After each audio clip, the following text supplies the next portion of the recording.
Welcome to another video. On our previous video, pinakita ko sa inyo ang aming flight papuntang Cebu. We landed very early, around 8 o'clock in the morning. Nasa Cebu na kami. So, dumiretso muna kami sa aming hotel. Our group is staying at Seda Hotel in Cebu IT Park because it's right across the office. And since kanina pa kaming madaling araw gising, all we want to do is just to freshen up and take a good rest. Hindi pa kasi dumadating yung mga ibang kasama namin. Kaya dito muna kami sa hotel room, let's just rest for a bit, and then let's go out pagdating nila. By the way, this room is a 1-bedroom suite dito sa Seda. It has a small kitchen, a refrigerator, a 4-seat dining table. Meron din siyang living room and a king-sized bed. First impression, sobrang linis, ang bango ng unit, talaga namang nakaka-relax. Even the colors are very relaxing. Sobrang peaceful dito sa hotel, grabe, parang ayaw na namin lumabas mamaya. Ang init din kasi, at saka nakakapagod from our biyahe. So, I just wanted to take a look around. I want to show you kung anong itsura ng room. They also have a dedicated workspace dito. Ayan, hello! And that's the view from the room. Kita natin ang Cebu IT Park. And that's the office right across. Dito din siya located sa may Ayala Mall Central Block.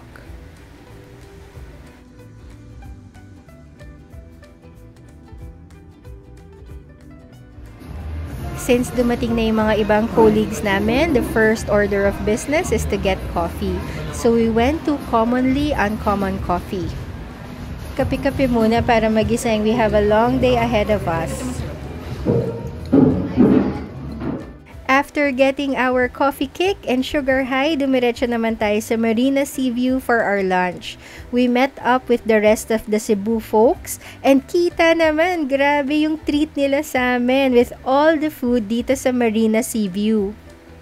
This is one of the best things talaga that I like in traveling to Cebu is the abundance of seafood. Grabe, ang sasarap ng pagkain dito at ang sasarap ng very fresh seafood nila. So, since this is the first time that we're meeting the Cebu folks, ang saya din, no? Kasi we've been working here in Manila and we've only talked to them virtually. Ngayon, it's a great way for us to meet yung mga Cebu people natin. And we just had to stop and enjoy this view. Grabe, ang swerte ng mga taga Cebu. Ang ganda ng nature and dagat nila. So after picture taking and getting to know the Cebu folks and the Manila folks, we're headed to our next destination.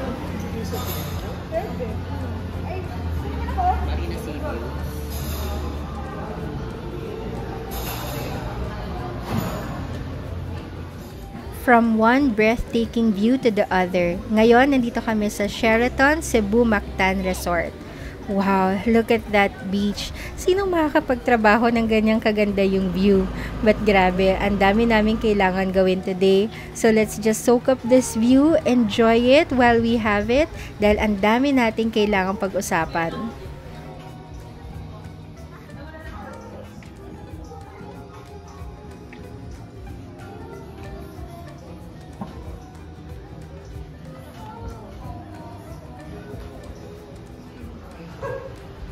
Bulis na punta.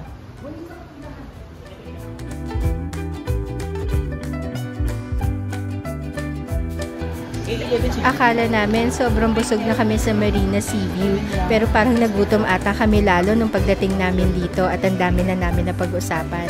So we ordered their dessert and some drinks. Coffee pa rin kasi kailangan talaga natin magising hanggang mamaya. They have a very limited selection ng dessert, pero lahat naman ng selection nila sobrang sarap. And we really needed this coffee para magising-gising.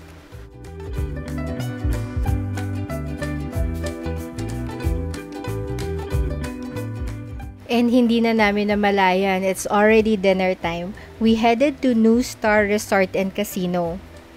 They have a popular Filipino restaurant here at dun tayo pupunta.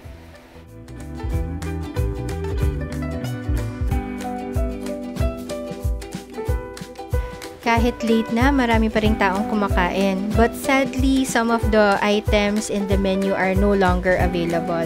Pero okay lang, let's make do with what we have, diba? Enjoy na lang natin yung dinner. Ayan, good morning! So, day 2 natin ngayon dito sa Cebu. Papasok na ako ng office. It's currently 10 o'clock in the morning.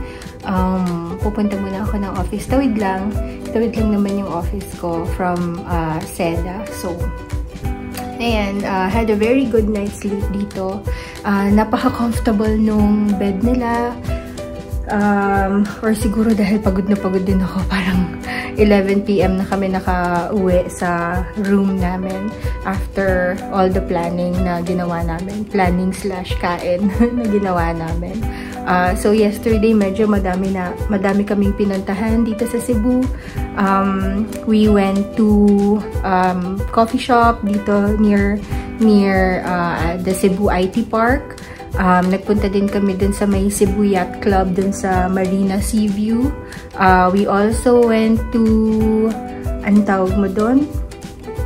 Sheraton, yung Sheraton Hotel, to continue with our planning session, and then we wrapped up the night with dinner sa Fina in New Star. So that's like the newest hotel casino dito sa Cebu. So, ayun, medyo madami, no? Ang dami naming pinuntahan. So, we finished breakfast kaninang umaga. Their breakfast is good. I'll show you some clips na lang dito kung ano yung mga kinain namin for breakfast.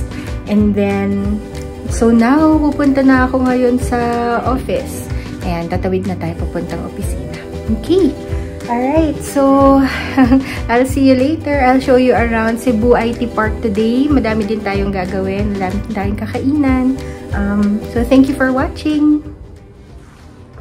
Ayan, hindi ko pala na-videohan tong room na to. So the first room that you saw was like a 1-bedroom suite. And this is like a twin standard siguro nila or deluxe na room. The bed is good for 1 person. Siguro semi-double yung bed. Yan. Pwede din naman 2 tao actually. Ayan. That's the room. And then this is me. Ayan, punta tayo ng office. Oh, that's the bathroom. Sorry, ginamit namin yung bathroom. They have complete toiletries. That's the shower there. And then, nandito naman yung toilet area on the left side. And then, they have the refrigerator, vault. Ayan.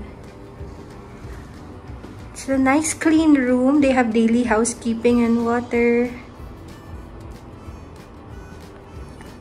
Ayan. That's for the room tour. I took some short videos earlier during breakfast.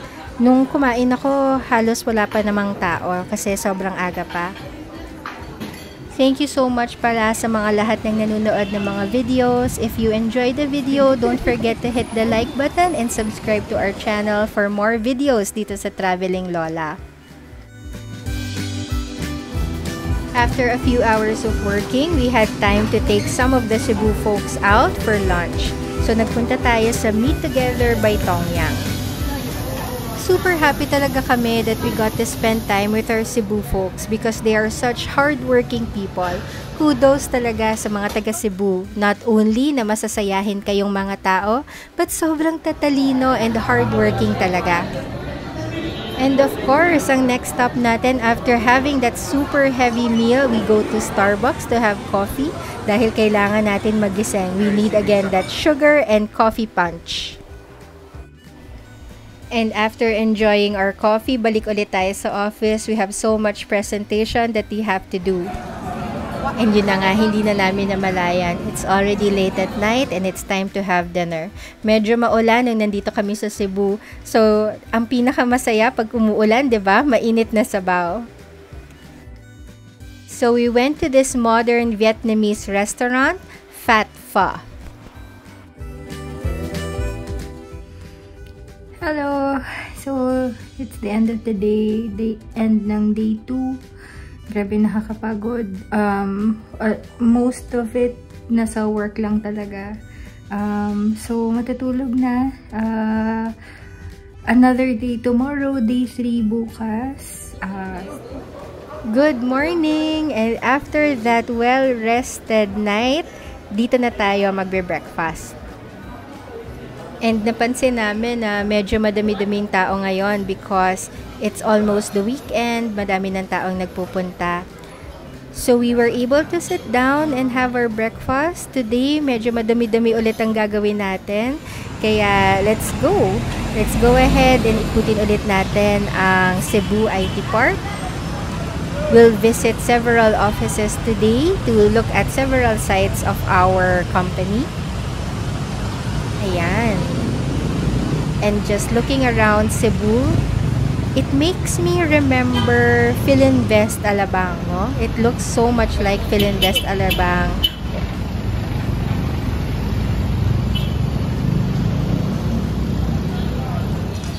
After visiting some sites, nagutom naman kami.